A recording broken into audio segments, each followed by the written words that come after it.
Стоил Славов, мой голяма част от съзнателния ми живот, но с него мой партньор, бизнес партньор, много близък приятел, представител на тази цялата група, за която говорите, обаче тези, които познават спецификата вътре в тази група, трябва да им е ясно, че всеки човек е отделен сам за себе си. Едно, второ, никой няма задълженията да прави каквото и да било. И трето, ако аз съм бил партньор на Стоил Славов в тесния бизнес, който той е правил, който е живата истина, не означава, че съм участвал в диапазона, целият диапазон на тази групировка от бизнес. Първо. И това се доказва, ако някой е искал да го доказва, последния начин. Някои твърдят СИК, че съм бил какъв шеф на СИК, така ли? Тоест даже имам и някакви географски параметри, така ли да разберам? Добре. Много просто ще ви обясня. Когато имаше СИК, от самото начало, а малко по-късно и ВИС, държавата, съвсем естествено, до най-висшите авторитети, някои правителства, бяха привърженици на една от двете тия групи. Нали? Помните? Всички се обославяха, афишираха, всеки се беше в гърдите, обясняваше кой от кои е и кой от кои не е. Разбирате ли? Дори някои правителства си позволиха подобно залитане. Питам аз следното, отговор на въпроса е, питам следното. Ако тогава, между другото, усещането да си такъв, за какъвто ме описвате, така много гаделичкащо, много така. Всеки човек би, може би, се гордял да е такъв в изолирания момент, за който говорим. Ако тогава съм бил такъв, питам следното. Това е бил лицензиран бизнес. И по-късно, когато стана Булвинс, пак е лицензиран бизнес. През цялото време е бил лицензиран бизнес, т.е. законен. Бизнес, който генерира доходи, които подлежат на фиска. Нали? Абсолютно. Така. И през цялото това време аз имам тая власт, тая позиция. Защо не съм се регистрирал като такъв? Предвид, че в този конкретен момент това е било невероятен престиж. А друго искам също да ви кажа, проверете ясно, точно, категорично. От ден първи, когато съм бил малък, съм почнал да правя бизнес. Аз винаги съм се регистрирал бизнесите, винаги съм се афиширал вътре, никога не съм имал поставени лица да ме представляват където и да било. Аз съм лично с името си съм участвал в фирмите, в които работя, създавам, помагам на тях и така нататък.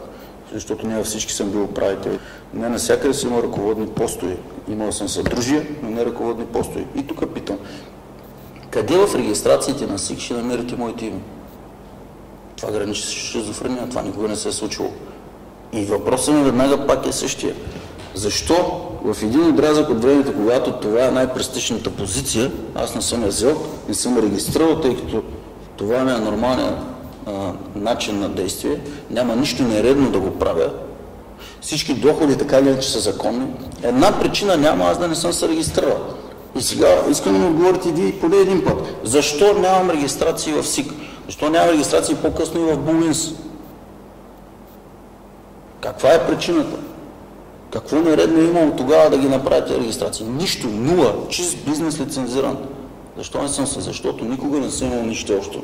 Помагал съм, познат съм бил на фирмата, помогнал съм и с някакви съвети в самото начало, в най-ранния генезис, съм им помогнал с това къде да се намерят офис, горе-долу как да се държат и да се оправят и да се съобразят все пак, да няма ексцесии и така нататък.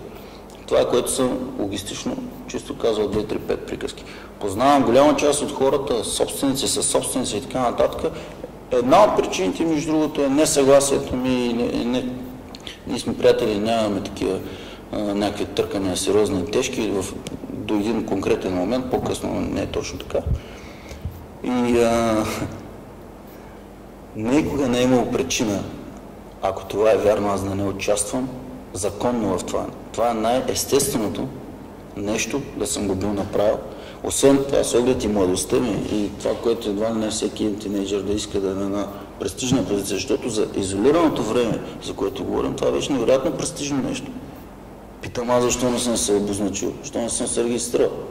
Какво наредно има да се регистрираш в законен бизнес, който генерира някакви доходи, плащаш си данъците и освояваш остатъка. Какво правим?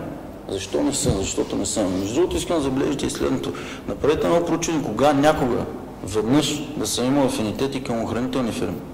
Не само към застрахователни, към охранителни фирми. Никога, нула, нито една регистрация, нула. Нито едно поддържане на такава, нула. Това не граничи с моите икономически интереси. Никога не е граничило. Нито тогава, нито по-късно, нито сега. Аз не го разбирам, този бизнес. И тогава, и сега не съм професионалист в тази сфера, за да мога да си позволя да занимавам с това. Разбирате ли? А човек трябва да прави това, което може.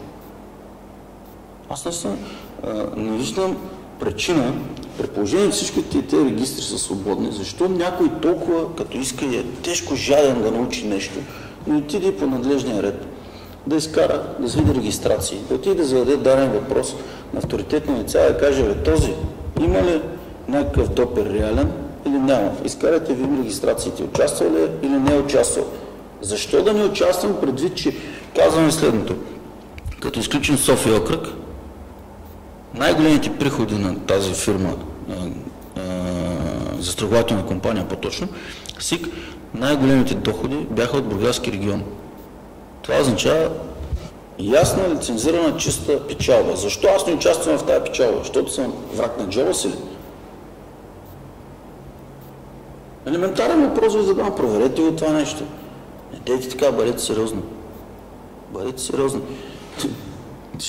Аз мога да съм и за източното полукълбо, шеф на не знам какво. Това не е сериозно.